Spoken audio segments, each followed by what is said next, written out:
The USS Endeavour floated in the dark space between stars.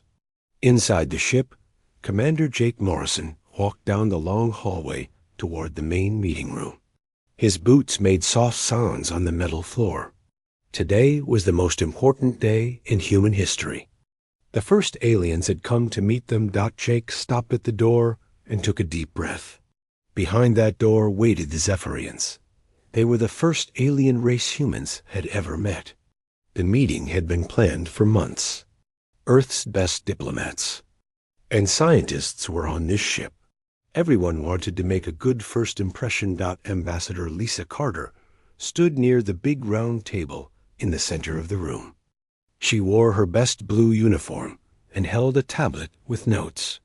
Lisa had studied everything they knew about the Zephyrians. She knew their language, their customs, and their history. She was ready. "Are you nervous?" Jake asked her. Lisa smiled. "A little, but this is what we trained for." The doors opened with a soft hiss. 3 tall figures walked into the room. The Zephyrians were unlike anything Jake had ever seen. They stood 7 feet tall with skin that looked like crystal. Their bodies were covered in sharp, clear plates that caught the light. When they moved, their skin made small ringing sounds like wind chimes. The leader stepped forward. Her name was Zarathel, and she was their champion. She was the strongest warrior in the Zephyrian Empire. Her crystal skin was darker than the others, and sharp spikes grew from her shoulders and arms. Her eyes were bright blue and seemed to glow in the ship's lights. "So these are the humans," Zarathel said. Her voice was deep and musical. "You are smaller than we expected." Jake stepped forward and bowed slightly. "Welcome to our ship. I am Commander Jake Morrison. This is Ambassador Lisa Carter. We are honored to meet you." Zarathel looked at them for a long moment. Then she made a sound that might have been laughter. "Honored? We shall see if you are worthy of such words." Lisa opened her tablet and began to speak about trade agreements and peaceful relations. The Zephyrians listened, but did not seem very interested. They kept looking around the room as if they were studying it. Jake noticed they paid special attention to the humans' weapons and equipment.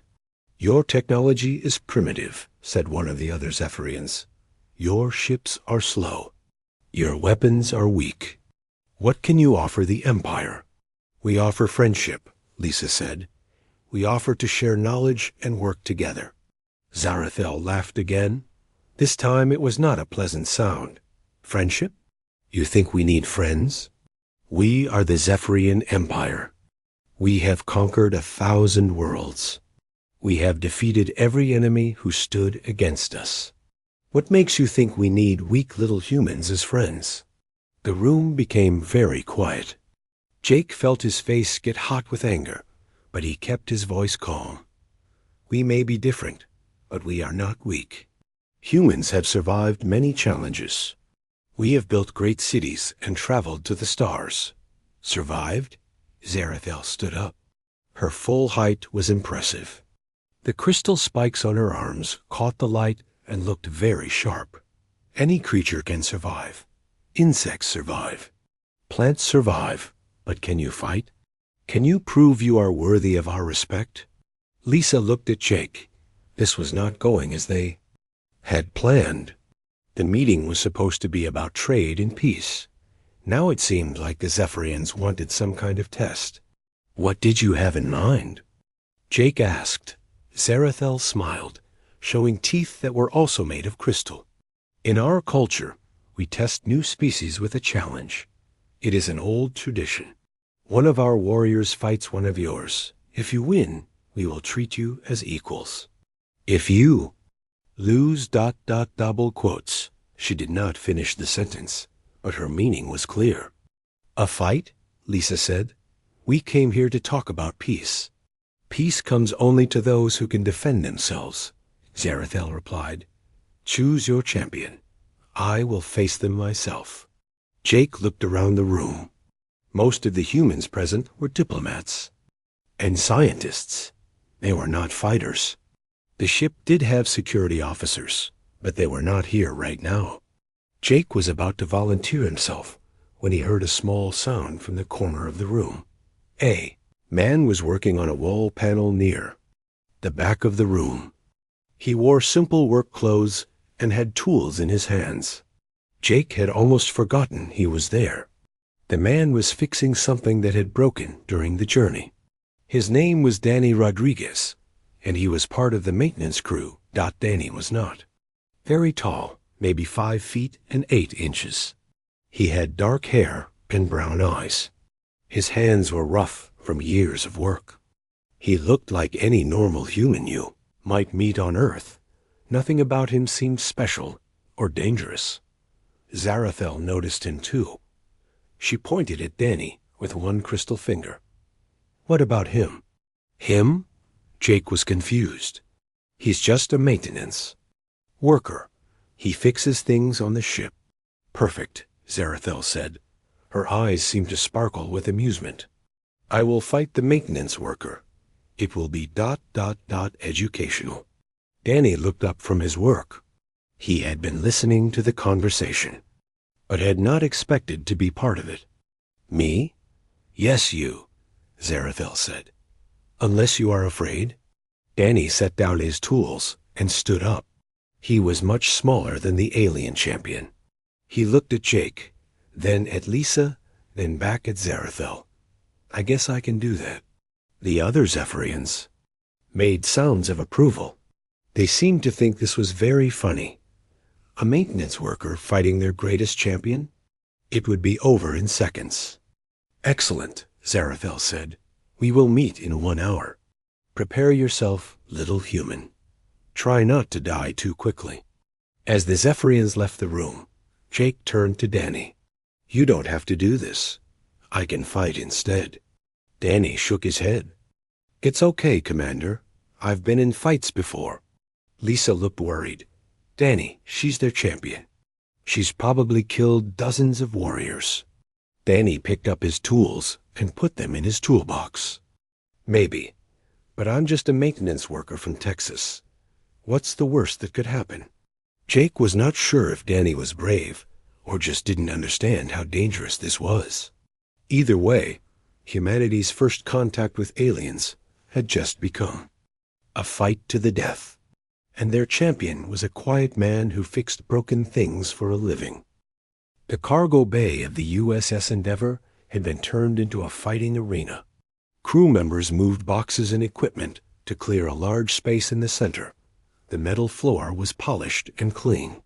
Bright lights shone down from the ceiling, making everything look sharp and clear. Dr. Amy Watson stood near the wall with her medical kit. She was the ship's doctor, and she looked very worried.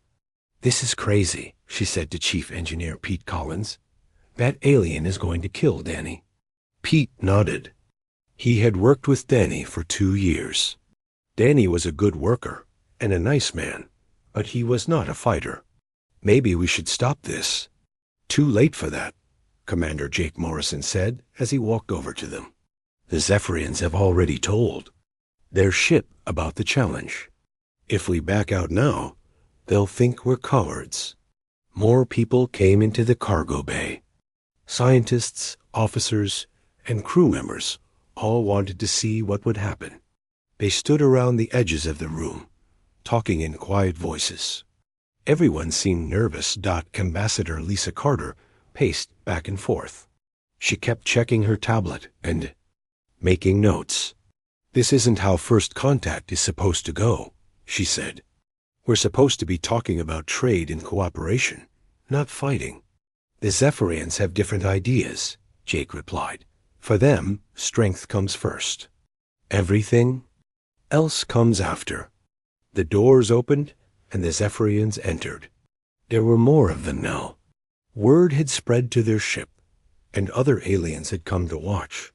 They were all tall and covered in crystal skin. Their eyes glowed in the bright lights, and when they moved, their bodies made musical sounds. Zarathel walked into the center of the arena. She had changed into what looked like battle armor made of the same crystal material as her skin. Sharp spikes grew from her shoulders, elbows, and knees. Her hands had turned into claws that could probably cut through steel. "Where is the human champion?" she called out. Her voice echoed in the large room. Danny walked out from behind a stack of boxes. He had not changed clothes. He still wore his simple work uniform, a blue shirt and dark pants. His boots were old and scuffed. He looked like he was about to fix a broken machine, not fight an alien warrior. The Zephyrians began to make sounds that Jake realized was laughter. To them, this was the funniest thing they had ever seen. Their greatest champion was about to fight a maintenance worker who looked like he had never been in a real fight in his life. "This is your champion?"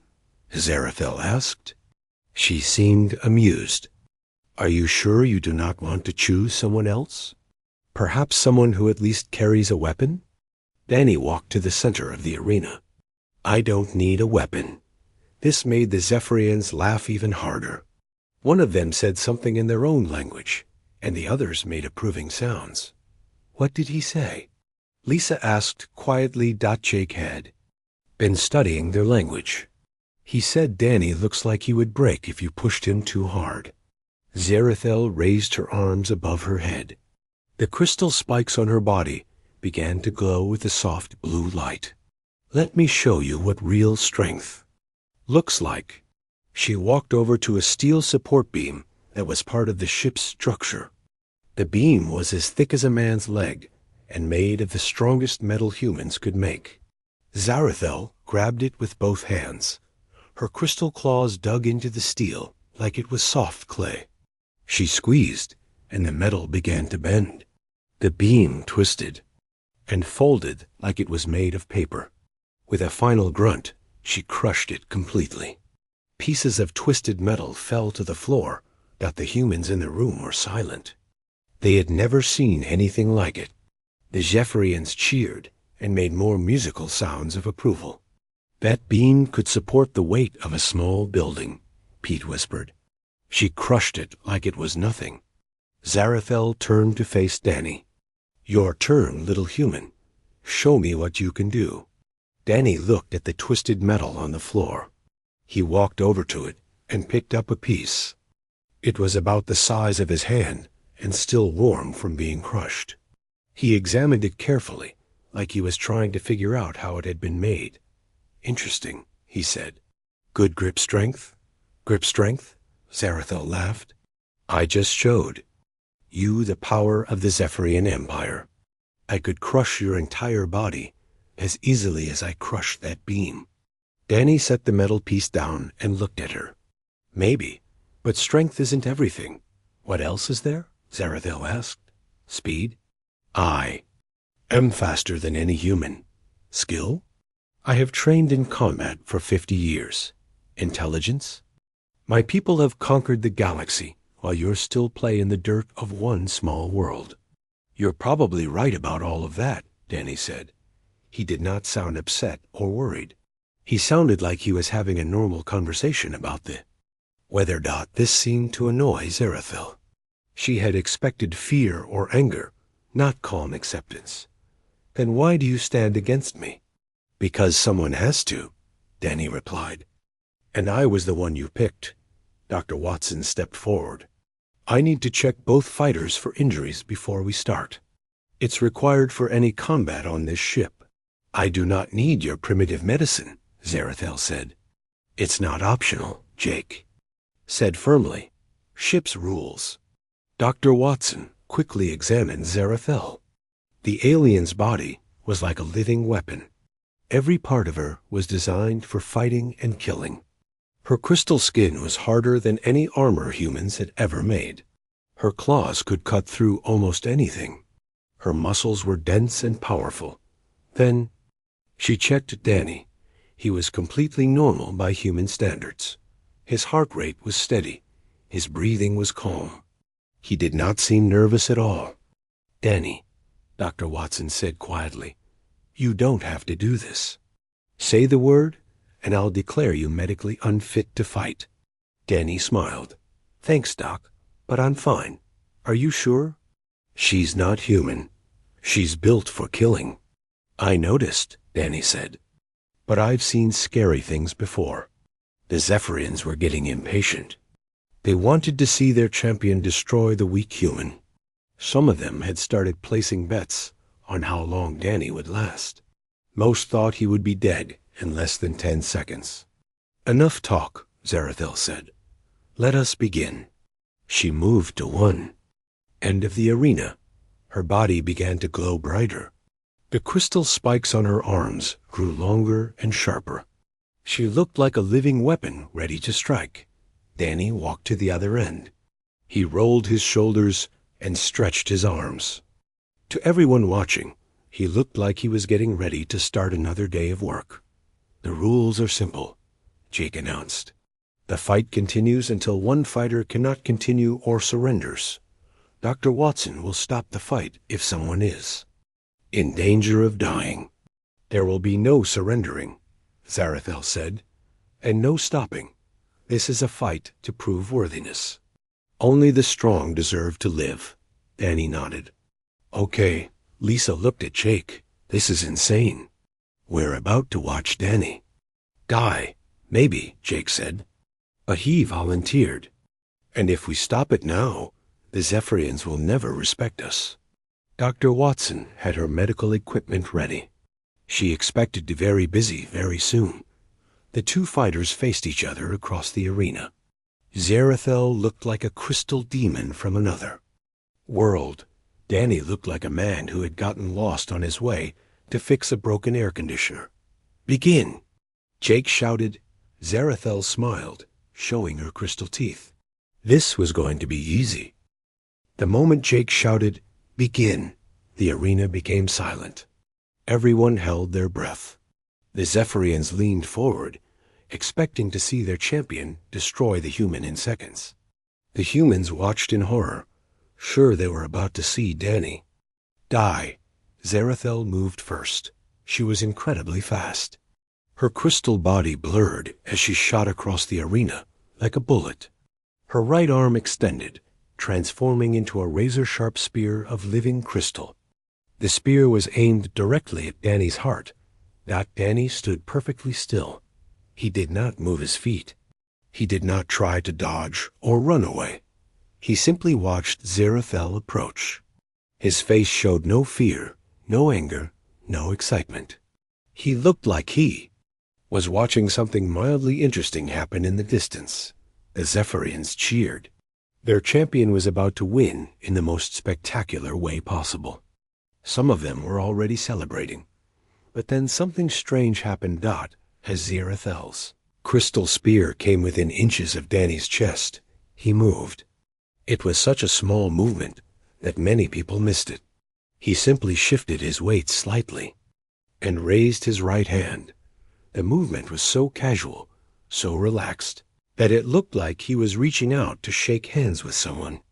There was no visible effort, no strain, no sign that he was doing anything difficult.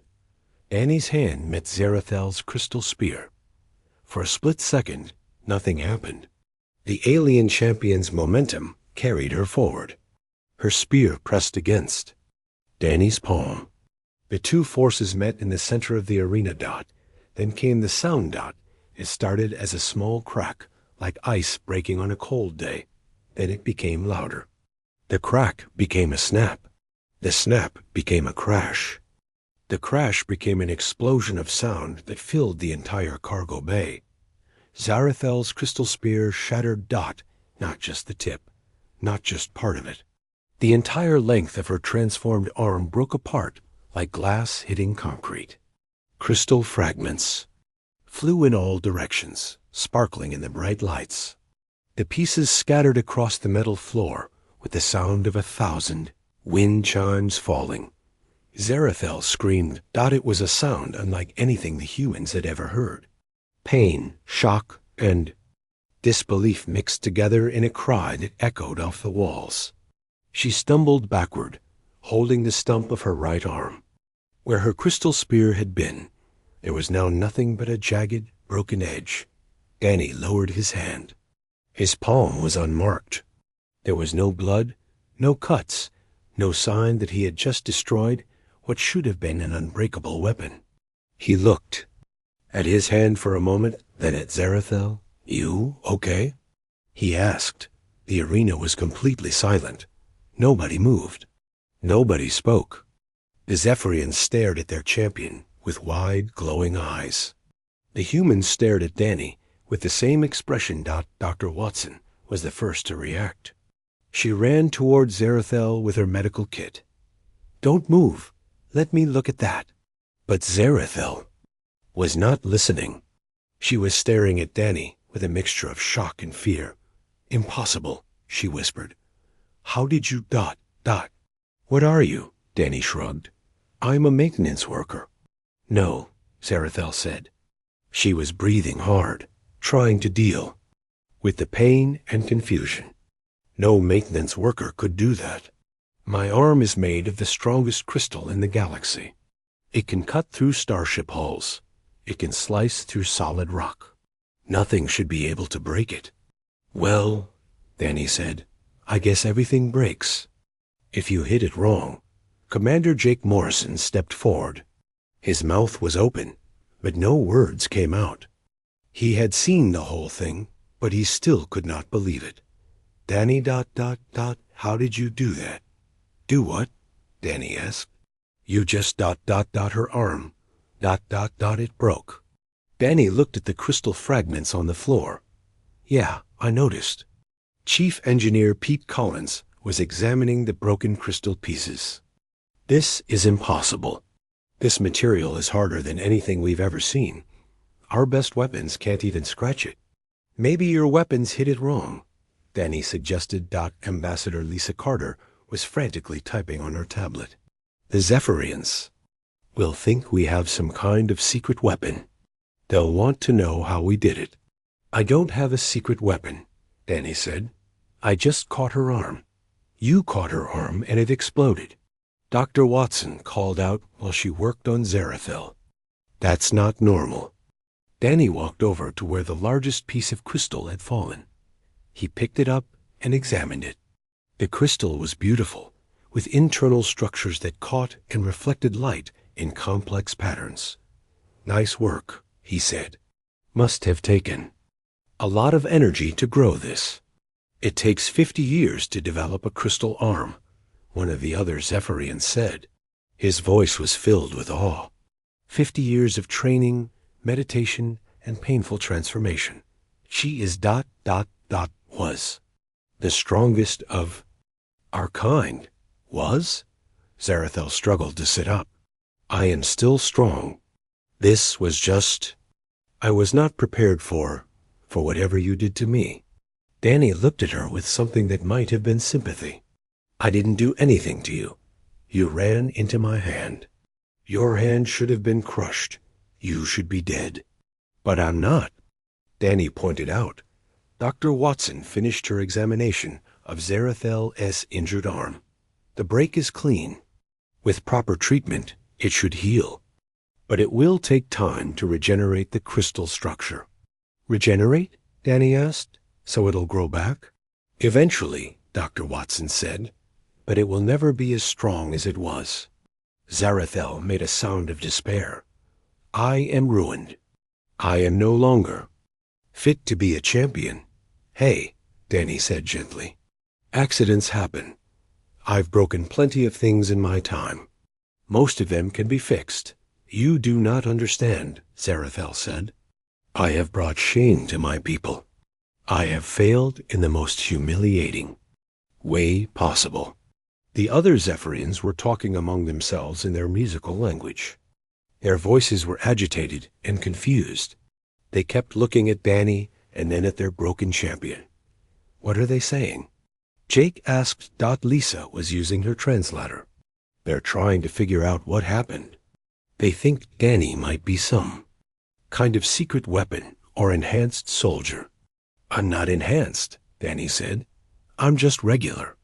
"Regular humans don't break alien weapons with their bare hands," Pete said. "Maybe not Earth humans," Danny replied. Everyone turned to look at him. There was something in his voice that had not been there before, something that suggested he knew more than he was saying. "What do you mean?" Jake asked. Danny sat down on a nearby crate. He looked tired, like he had just finished a long day of work. "I mean, I'm not from Earth. I was born on Kepler 442b. You know, the mining colony." "The high-gravity world?" Lisa asked. "That's the one. Gravity there is about 3 times what you're used to. Makes everything a bit more ... intense." Jake began to understand. "You grew up in 3 times Earth gravity?" "Yep, my parents too. And their parents. We've been there for about 60 years now. You adapt after a while." Dr. Watson looked at Danny with new interest. That would explain the bone density and the muscle development. But even so, to break something that strong. "I've been working with my hands since I was a kid," Danny said. "Mining equipment, construction, ship repair. You develop a good grip." Zarathel was listening to this conversation with growing alarm. "You mean there are more humans like you?" "Oh, sure," Danny said. "Lots of colonies on high-gravity worlds. Heavy worlders, they call us. We do the jobs that Earth-born humans can't handle." The Zephyrians were talking more urgently now. The idea of an entire population of humans who could break their weapons with their bare hands was clearly disturbing to them. "How many?" Zarathel asked. Danny thought about it. "Hard to say, maybe a few million? We don't keep in touch much." A few million humans who could do what Danny had just done. The Zephyrians looked at each other nervously. "But," Danny added, "most of them are miners or construction workers. They don't usually get into fights." "Usually?" Jake asked. Danny smiled for the first time since the fight began. "Well, everybody's got to have a hobby." The cargo bay remained silent as everyone processed what Danny had just revealed. Dr. Watson was still treating Zarathel's broken arm, but she kept glancing at Danny with new understanding. The other humans looked at him like they were seeing him for the first time. "Danny," Commander Jake Morrison said slowly, "when you filled out your personnel file, you listed your birthplace as Texas." "I did," Danny replied. "My family moved to Earth when I was 18. Texas felt like home. Nice people, good barbecue, not too many questions about where you came from." "But you're not really from Texas," Ambassador Lisa Carter said. "No, ma'am. I'm from New Houston on Kepler 442b. We named most of our cities after places on Earth. Makes people feel more connected to home." Chief Engineer Pete Collins was staring at Danny with amazement. "I've worked with you for 2 years. You never mentioned you were from a heavy-gravity world." Danny shrugged. "Never seemed important. I fix things, you run the engines. Dr. Watson patches people up. Where we were born doesn't matter much. It matters now," Jake said. He looked at the Zephyrians, who were having an intense discussion. In their musical language, they thought they were meeting weak Earth humans. They had no idea we'd spread to other worlds. Dr. Watson finished bandaging Zarathel's arm. "This is going to require surgery to repair properly. The crystal matrix is completely shattered." Zarathel looked at her ruined arm with despair. "I have trained my entire life for combat. Now I am useless." "You're not useless," Danny said. "You're just hurt. People get hurt all the time. It doesn't make them useless." "You do not understand our culture," Zarathel replied. "Strength is everything. Without strength, I am nothing." Danny stood up and walked over to her. He moved carefully, not wanting to frighten her. "Can I ask you something?" Zarathel nodded. "How long did it take you to learn to fight like that?" 50 years. From childhood to adulthood, I did nothing but train." "And before the fight, how long did you study humans?" Zarathel looked confused. "Study humans? We observed your home world. We saw your cities, your technology, your military. We learned everything we needed to know. But you only looked at Earth, Danny said. You never looked at the colonies. We did not know there were colonies worth studying. Earth seemed to be your primary world. Danny nodded. That's where you made your mistake. Earth is where humans came from, but it's not where we stopped. One of the other Zephyrians spoke up. How many worlds do humans inhabit? Jake and Lisa exchanged glances. This was classified information, but the situation had changed. Over 300, Jake said finally. The Zephyrians made sounds of surprise. 300 worlds? But Earth is so primitive. How could you spread so far? We're good at adapting, Danny said. Put us on a world with high gravity. We get stronger. Put us on a world with thin air. We learn to breathe better. Hot worlds, cold worlds, toxic worlds. We figure out how to survive. And thrive, Lisa added. Many of our colonies are more advanced than Earth in some ways. Dr. Watson was taking notes on her tablet. Danny, would you mind if I ran some tests? I'd like to understand how growing up on a heavy world affected your physiology. Sure, Doc, but I'm not that special. Any heavy worlder could have done what I did. Any heavy worlder? Zarathiel asked. There was fear in her voice now. Well, maybe not the farmers or the accountants, Danny said, but anyone who does physical work. Miners, construction workers, shipbuilders. We all develop pretty good grip strength. Commander Jake was thinking about the implications. Danny, you said there are a few million heavy worlders. Are they all as strong as you? Some are stronger, Danny admitted. I'm really just average for someone from Kepler 442b. My cousin Billy back home could probably crush steel beams with his bare hands. The Zephyrians were looking more nervous by the minute. The idea of millions of humans who could break their weapons was clearly terrifying to them. But, Danny continued, most of them are peaceful. They work in mines or build things.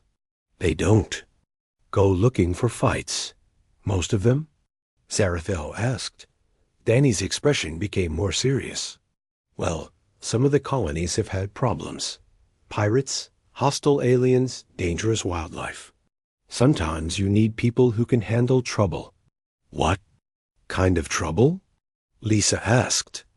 The kind that requires special skills, Danny said vaguely. Jake was beginning to understand. Danny, what did you do before you became a maintenance worker? I fix things, Danny replied. What kind of things? Danny was quiet for a long moment. Problems. I fixed problems. Dr. Watson looked up from her tablet. According to his medical records, Danny has scars consistent with combat injuries. Old ones, but extensive. Combat injuries? Pete asked. But you're a maintenance worker. I am now, Danny said. I used to do other things. What other things? Jake pressed out Danny's side. I was a soldier. Colonial Marines, Heavy Assault Division. We handled situations that regular Earthborn troops couldn't manage. The cargo bay became very quiet again. Even the Zephyrians stopped their discussion, too. Listen, Heavy Assault Division, Lisa repeated. I've heard of them. They're supposed to be legendary. We did our job, Danny said simply. Your job was to fight things that normal humans couldn't fight, Jake said. Sometimes. Usually we just fixed problems before they became fights. Zarathiel was staring at Danny with new respect and fear. You are not a maintenance worker. You are a warrior. I was a warrior, Danny corrected. Now I'm a maintenance worker. I like fixing things better than breaking them. But you still know how to fight, Jake said. I remember a few things. Dr. Watson was reading more from her tablet. Danny, your psychological profile shows signs of post-traumatic stress. You've seen combat. A little, Danny admitted. How much is a little? Lisa asked. Danny looked uncomfortable. I served for 12 years. 3 tours in the Outer Rim, fighting off pirate fleets. 2 tours in the Vega system, dealing with hostile aliens. 1 tour in the Centauri colonies, helping with a rebellion. 6 tours of combat duty, Jake said quietly. It was good work, Danny said. Important work. But after a while, you get tired of breaking things. I wanted to try fixing things. Instead, Chief Engineer Pete was looking at Danny with new respect. That's why you're so good at repairs. You understand how things work because you've seen them broken. Everything breaks eventually, Danny said. But most things can be fixed if you know how. Zarathel struggled to stand up. Her injured arm was held against her chest. I challenged a maintenance worker to combat, but you are not a maintenance worker. You are a veteran of 6 wars. I am a maintenance worker, Danny insisted. I fix air recycling systems and water pumps. I haven't been in a fight in 3 years. But you could fight if you had to, Jake said. Danny looked at Zarathel's broken arm. I guess so. But I'd rather not. One of the Zephyrians spoke in their musical language. Lisa translated. He's asking if all human colonies have warriors like you. Not all, Danny said. But most of the frontier worlds have some kind of defense force. You have to, when you're living on the edge of known space. How many warriors? Zarathel asked. Danny thought about it. Hard to say. Maybe a few 100,000 active military. A few million veterans. Most of them are just regular people now, like me. A few million veterans, Jake repeated. Veterans who grew up on heavy worlds and learned to fight things that normal humans can't fight. When you put it like that, it sounds scary, Danny said. But really, we're just people. We want to live peaceful lives, raise families, fix things when they break. Unless someone threatens those peaceful lives, Lisa said. Danny's expression became cold. Well, yeah. If someone threatens our families or our homes, that's different. The Zephyrians were having another urgent discussion. Their musical voices were higher pitched now, which seemed to indicate stress. What are they saying? Jake asked. Lisa listened to her translator. They're saying that their intelligence about humans was completely wrong. They thought Earth was our only significant world. They had no idea we'd spread so far or adapted so well, or that we could fight, Danny added. Especially that. Lisa agreed. Dr. Watson finished her examination of Danny's hand. No damage at all, not even a bruise. Whatever that crystal arm was made of, it was like hitting a wall. It was like hitting a wall, Danny said. A wall that fights back. Zarathel looked at the humans with new understanding. We came here, expecting to find weak creatures who could be easily dominated. Instead, we found ... What did we find? Neighbors, Danny said. Just neighbors who want to get along. Neighbors who could destroy us if we threatened them, Zarathel said. We'd rather not, Danny replied. But yeah, if we had to. 3 hours later, the cargo bay looked very different. The arena had been cleared away, and normal lighting had been restored. Dr. Watson had set up a small medical station where she continued to monitor Zarathel's injury. The Zephyrian champion sat on a medical chair, her arm in a sophisticated cast that Dr. Watson had designed. Danny was back to work, fixing a ventilation panel that had been damaged during the fight. Crystal fragments had gotten into the machinery, and he was carefully removing each piece. His hands moved with the same steady precision they always had. Commander Jake Morrison stood with Ambassador Lisa Carter, watching the unusual scene. Humans and Zephyrians were now talking together in small groups. The atmosphere had completely changed from hostile to curious. I still can't believe what happened, Lisa said quietly. 3 hours ago, they thought we were weak primitives. Now they're asking for our help with their technology problems. Fear makes people reconsider their opinions quickly, Jake replied. But I think this is better than fear. This looks like respect. Zarathel stood up carefully and walked over to where Danny was working. She moved slowly, still adjusting to the loss of her crystal arm. "Human Danny," she said. Danny looked up from the ventilation panel. "Just Danny is fine. How's the arm feeling?" "It hurts," Zarathel admitted. "But Dr. Watson says it will heal. The pain will fade in time." "That's good. Pain means it's trying to fix itself. May I ask you something?" Danny set down his tools. "Sure. When you were a warrior, did you ever lose a fight?" Danny thought about it. "A few times. Got beat up. Pretty bad on Vega Prime. Spent 2 months in the hospital." "What did you do?" "I got better. Then I learned from my mistakes, so it wouldn't happen again." Zarathel nodded slowly. "In our culture, losing a fight means you are weak. It means you have failed your people. That's a hard way to live," Danny sighed. "Everybody loses sometimes. What matters is what you do after you lose." "What do you mean?" Danny picked up a small crystal fragment from his toolbox. "This came from your arm. It's beautiful work. Probably took years to grow it just right." 50 years, Zarathel said. "And now it's broken. But look at it." Danny held the crystal up to the light. "Even broken, it's still beautiful. And the knowledge that went into making it, that's not broken. That's still in your head." "I do not understand." "You could teach other people how to grow crystal like this. You could help them become stronger. Being a teacher might be more important than being a fighter." Zarathel stared at the crystal fragment. "I had not considered that." Chief Engineer Pete Collins approached them. "Danny, I hate to interrupt, but the Zephyrians have been asking about our engine technology. They want to know how we achieve faster-than-light travel." "Why are they asking me?" Danny said. "I just fix things when they break." "Because," Pete said with a grin, "they think you might be the smartest human on the ship.